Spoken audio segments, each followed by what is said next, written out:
people will have serious doubts about the 2027 general elections, because if you put a bench that you have crafted, you already start going to the elections with a lot of doubts.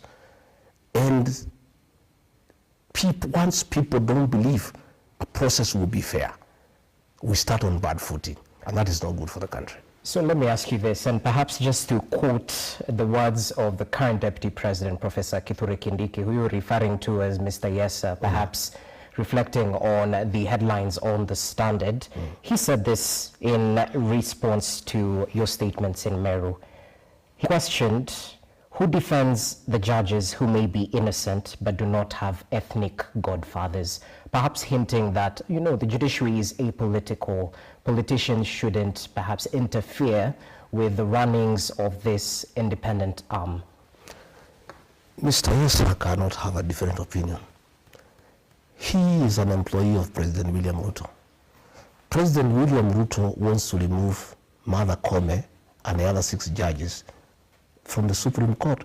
So his work is to defend, but automatically. But the question... But I'm asking, he's trying to say that my defense of Mother Koome is ethnic.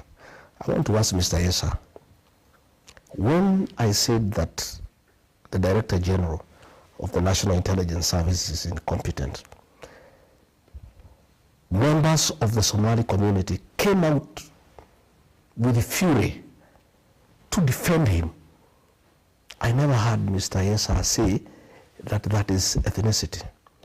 When ODM members threatened to remove Speaker Moses Wetangula, members of the Luhya Nation from Western Kenya came out in numbers to defend Moses Wetangula. I never heard Mr. Yesa say anything. But when the people of Mount Kenya see that there is a problem here, and one of our own is being victimized, then he says it's ethnicity. Yet himself is one of us. But two wrongs don't make a right. But I am saying, that's what all communities do. The Somali community have defended their own. The Luhya people have defended their own. There is nothing wrong with Rigathi Gachagua defending his sister. And because our MPs and senators have been compromised by President William Ruto that they cannot speak for one or their own, Mr. Yesa cannot see anything different from what he has been told by this employer. Somebody must speak also for the mountain people. Okay. And I really have no apologies, because I'm not the only one. When the Somalis defended their own, nobody raised an issue. When the Westerners defended their own, nobody raised an issue. And this is what is happening, Rogers, in this country. That the only people who cannot defend their own are the Mount Kenya people. It is called tribalism. But when other communities defend their own, or when they take a particular position, they are called tribalists.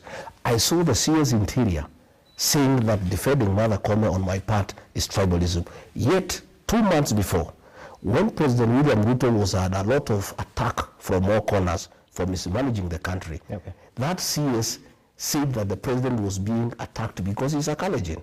So I want to say, this profiling of the Mount Kenya people must come to an end. The Mount Kenya people, like any other community, have a right to defend their people. They have a right to articulate their issues. They have a right to say what is good for them and what is not good for them. And I want to ask the Mount Kenya people not to be apologetic about who they are. None of us made an application to go to be born where we were, where we were born. That is God's decision. And we must be allowed as a people to have our own identity and to articulate our issues like all other communities do. So tell me this, and perhaps it's interrelated. What's the progress of your impeachment case in the corridors of justice? And equally, do you foresee an instance where you'll appeal all the way to the Supreme Court? I don't know. My lawyers will deal with it. By the way, I'm really bothered about the impeachment and those matters in court. Is there any progress on that case? Yeah, we did file an appeal in the Court of Appeal. Because we were not satisfied with the bench, the three-judge bench The High Court. that was constituted by the Deputy Chief Justice, because the Constitution says she doesn't have such powers. But the judges ruled that they should go ahead, and we did appeal to the Court of Appeal. Today the matter was in court, and the Court of Appeal listened to our arguments and gave an order staying the proceedings before the High Court until the matter is heard, the matter is determined. Okay. So our lawyers are dealing with that matter.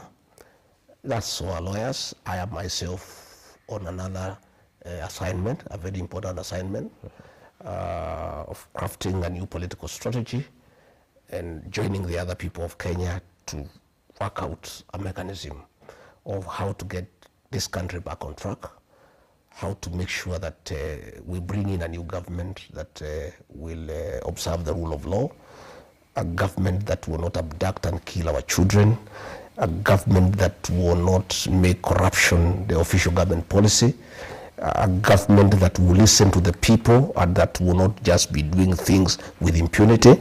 That, to me, is my focus. Whether I am cleared of the impeachment tag or not, it's neither here nor there. So what do you tell those people who smell a rat in your defense of Chief Justice Martha Koome, that perhaps you're foreseeing such a scenario where the Supreme Court, this very same judges, might be dispensing of your case? I don't think Martha Koome sat in the High Court where I don't think I got justice. She didn't sit there. Okay. It's other judges who sat there. And I don't know whether the matter will ever get to the Supreme Court or not. But I've told you that matter to me is a very small matter. Okay. And it does not inform my thinking. All right. And I am just concerned about this country, that it is irresponsible to allow the president to disbar the Supreme Court. It's not good for the country. It will create a constitutional crisis.